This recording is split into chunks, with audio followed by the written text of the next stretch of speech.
World leaders are converging this week for the 80th session of the United Nations General Assembly. Nearly 150 heads of state will take the podium to discuss key topics from the wars in Gaza and Ukraine to climate change. Joining us now is Amitav Acharya, professor of international relations at American University and author of The Once and Future World Order. Professor, welcome.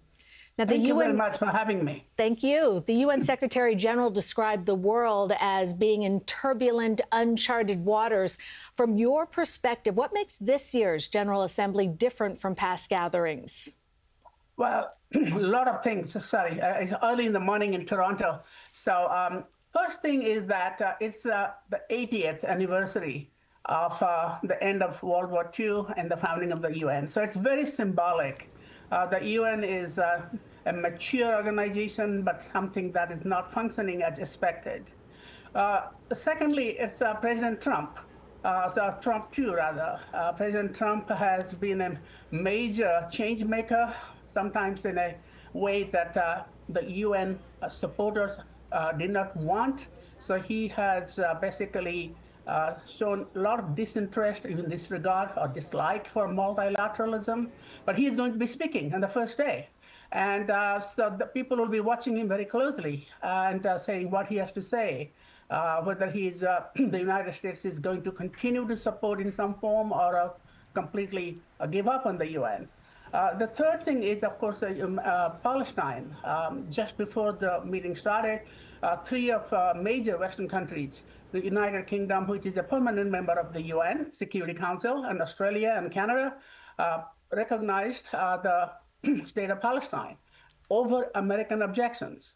And that is going to be a key turning point. I think a kind of a game changer.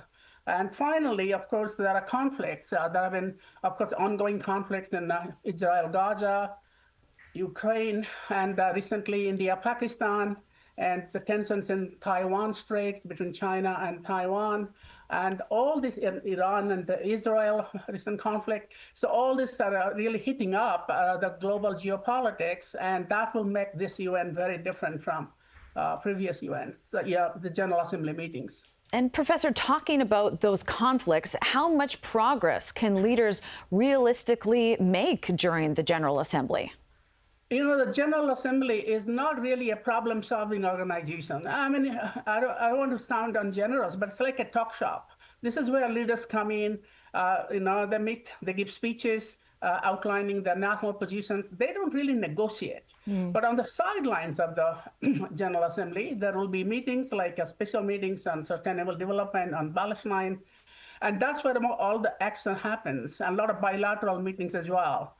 So I would think that there would be some symbolic progress, especially towards in the Palestine issue.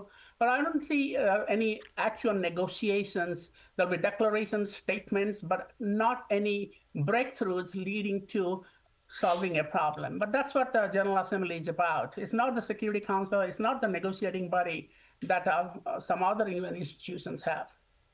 And Professor, you mentioned President Trump is going to be speaking on the first day, and we're going to be hearing from a lot of leaders.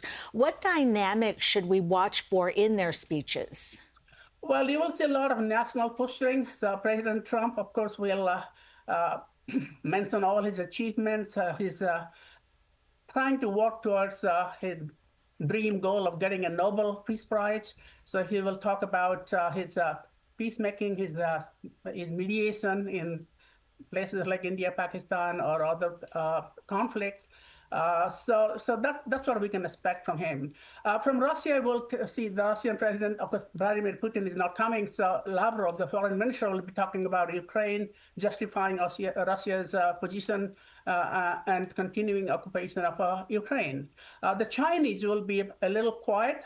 President Xi Jinping is not coming, but the Chinese premier is coming, and they will talk about China as the kind of a new global leader at a time when the United States is withdrawing or isolating itself from the international community. China will tout its own achievements and project itself as kind of a better leader than the United States on the global stage. As you said, UN touting its achievements, also marking its legacy. But you touched on this, also facing calls for reform, many of those calls from President Trump himself. What changes do you think are necessary for the organization to remain relevant?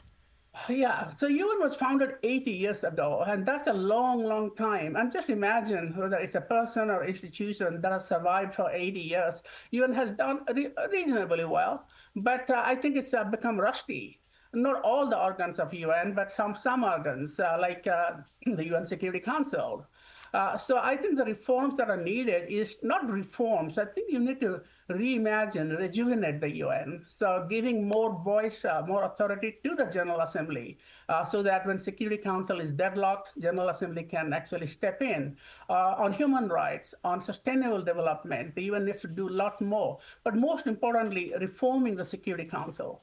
When 80 years ago, the world was very different, and many of the global, what we call global South countries, some of them not even independent. India was not independent. So now they want their place on the table. India is not a member of the Security Council, a permanent five, neither is Japan, nor is Germany or Brazil. So you need to expand the Security Council to give voice to the new emerging powers that were not there in the same way 80 years ago. Professor, thank you so much. Amitav Acharya, Professor of International Relations at American University. Thank you so much for joining us. Thank you very much for having me.